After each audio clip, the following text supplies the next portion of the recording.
RSC MCQ में स्वागत है आपका। चलिए सबसे पहले देखते हैं पिछले अभ्यास प्रश्न को। भारत में जिला बाढ़ गंभीरता सूचकांक किस IIT के सहयोग से विकसित किया गया है? विकल्प ए IIT मद्रास और IIT खड़गपुर, विकल्प बी IIT दिल्ली और IIT गांधीनगर, विकल्प सी IIT बॉम्बे और IIT हैदराबाद, विकल्प डी IIT कानपुर और IIT रुड़की। तो इसका सही जवाब है विकल्प बी IIT दिल्ली और IIT गांधीनगर के शोधकर्ताओं ने जिला बाढ़ गंभीरता सूचकांक विकसित किया है। यह रिपोर्ट भारत में बाढ़ की ऐतिहासिक गंभीरता को, प्रभावित लोगों की संख्या, बाढ़ के फैलाव और अवधि के आधार पर दर्शाती है। इस सूचकांक में पटना पहले स्थान पर है, जिसके बाद गंगा के मैदानी क्षेत्र और असम के कई जिले हैं। चलिए शुरुआत करते हैं पहले प्रश्न के साथ।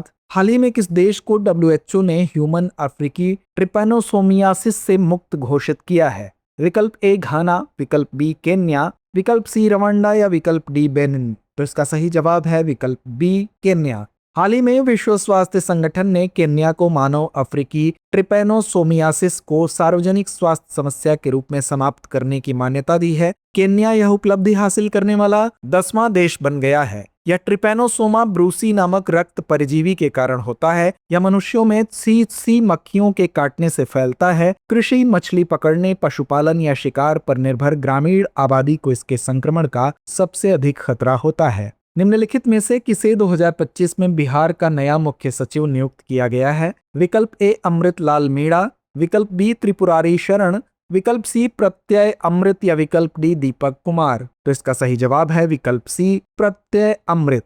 प्रत्यय अमृत बिहार के नए मुख्य सचिव नियुक्त किए गए हैं। प्रत्यय अमृत सितंबर 2025 को पदभार ग्रहण करेंगे, अतः विकल्प सी सही है। अरावली ग्रीन वॉल परियोजना के संदर्भ में निम्नलिखित कथनों पर विचार कीजिए। पहला, यह अरावली पर्वत श्रृंखला के चारों ओर 1400 किलोमीटर लंबी और 5 किलोमीटर चौड़ी ग्रीन बेल्ट बफर बनाने की एक महत्वाकांक्षी योजना है। दूसरा, यह परियोजना हरियाणा, राजस्थान, गुजरात और दिल्ली राज्यों में विस्तारित हुई है। उपर्युक्त में से कौन से कथन सही हैं? विकल्प ए केवल एक, विकल्प बी केवल दो, विकल्प सी एक और दो दोनों या विकल्प डी ना तो एक ना ही दो। तो इसका सही जवाब है विकल्प सी एक और दो दोनों। अरावली ग्रीन वॉल एक महत्वाकांक्षी योजना है जिसका उद्देश्य भूमि क्षरण से निपटना और थार रेगिस्तान के पूर्व की ओर विस्तार को रोकना है। इसके तहत अरावली पर्वतमाला के साथ साथ 1400 किलोमीटर लंबी और 5 किलोमीटर चौड़ी एक हरित पट्टी यानी ग्रीन बेल्ट विकसित की जाएगी, अतः कथन एक सही है। यह परियोजना हरियाणा, राजस्थान, गुजरात और दिल्ली तक फैली हुई है,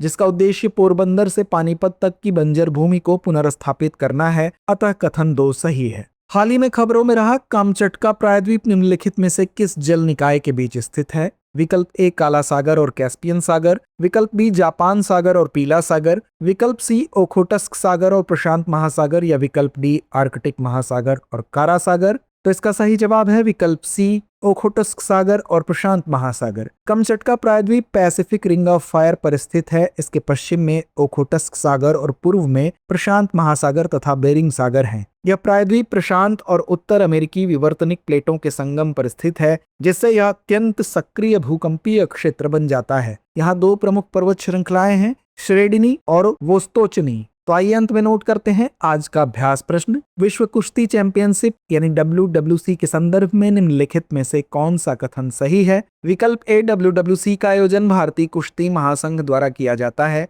विकल्प बी WWC का आयोजन हर 5 साल में ओलंपिक शहरों में किया जाता है। विकल्प सी WWC का संचालन यूनाइटेड वर्ल्ड रेसलिंग द्वारा किया जाता है। विकल्प डी WWC में केवल पुरुषों की ग्रीको रोमन शैली की कुश्ती शामिल है। तो इस प्रश्न का सही जवाब कमेंट बॉक्स में देना ना भूलें। धन्यवाद।